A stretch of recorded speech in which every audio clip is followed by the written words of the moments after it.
Pemerintah Kabupaten Buleleng melalui Dinas Pertanian Kabupaten Buleleng membentuk tim pengawasan dan pemeriksaan hewan khususnya babi. Hal ini guna memastikan daging babi aman dikonsumsi.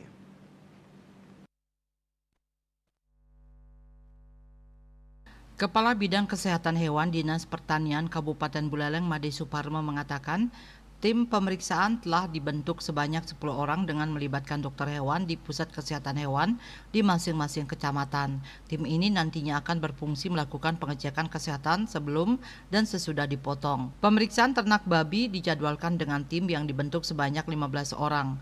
Pemeriksaan nanti akan sama dengan hewan untuk kurban. Pemeriksaan kesehatan itu untuk memastikan daging babi yang telah dipotong bebas penyakit sehingga aman dikonsumsi.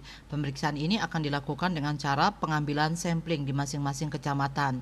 Selain itu, pemeriksaan juga dilakukan di rumah potong hewan RPH yang tersebar di kecamatan.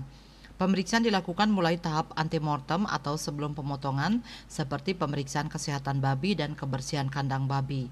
Dilanjutkan dengan pemeriksaan postmortem atau pasca pemotongan pada bagian jeroan dan daging babi. Di sisi lain, Dinas Pertanian Buleleng memprediksi mendekati Hari Raya Galungan, harga per kilogram daging babi di tingkat peternak akan naik. Adapun saat ini harga babi mencapai Rp37 sampai Rp38.000 per kilogram di tingkat peternak. Harga sempat naik dan turun lagi dari sebelumnya Rp40.000 per kilogram, kemungkinan karena banyak permintaan akan naik lagi.